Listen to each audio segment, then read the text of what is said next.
নমস্কাৰ, জয় শ্ৰীৰাম। যোৱা ভিডিঅ'টোত শিৱে কৈছে পৃথিৱীৰ মধ্যৱৰ্তে আছে একজনা সাবেন্য মুনিৰ পুত্ৰ নামে ৰত্নাকৰ দস্যুবৃত্তি কৰে বনেৰ তাহা গিয়ে একবাৰ দেহৰ আমনি।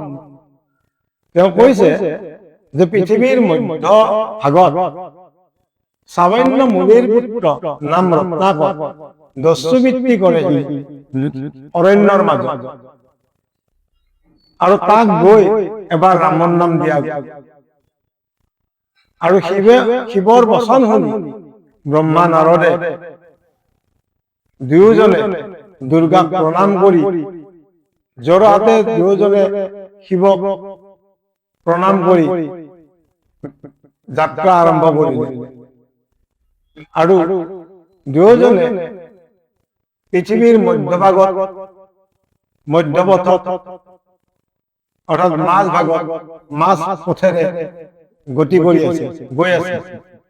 আৰু গৈ থাকোঁতে মাজতে দুয়োজনে আলাপ আলোচনা কৰি যাওঁতে ব্ৰহ্মাই নাৰদক কৈছে, বোলে নাৰদ, আমিতো শিৱৰ কথাবোৰ শুনিলোৱে, গতিকে সকলোতকৈ উত্তম হল সন্যাসী, গতিকে আমি দুয়োজনে সন্যাসী হৈ যাওঁ বলা। তেতিয়া নাৰদে কৈছে যে পিতা, সন্যাসী হব লাগিলে আমি গেৰুৱা বসন পিন্ধিব লাগিব, হাতত কুমণ্ডল আৰু কান্ধত এখন জোলোঙা লব লাগিব। গেৰুৱা ৰংটো আমাৰ ভাৰতৰ জাতীয় পতাকাটো আছে। গেৰুৱা ৰঙেৰে ৰংটোৱে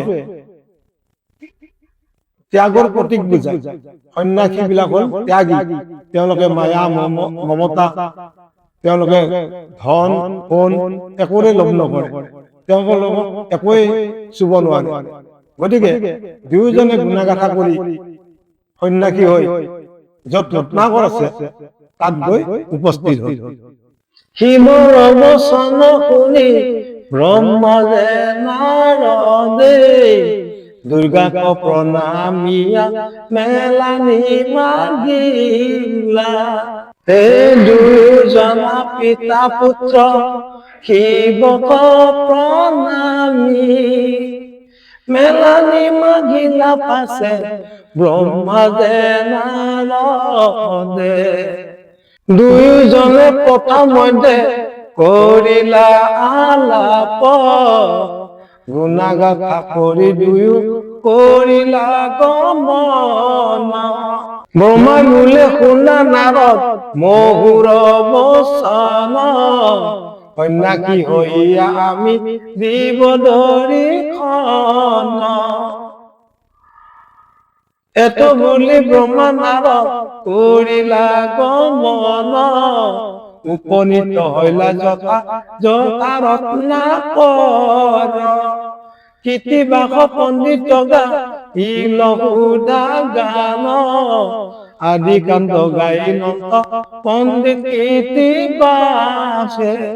কৃতিবাস পণ্ডিত গা ইলহুদা গান, আদি কাণ্ড গাই নন্দ পণ্ডিত কৃতিবাসে।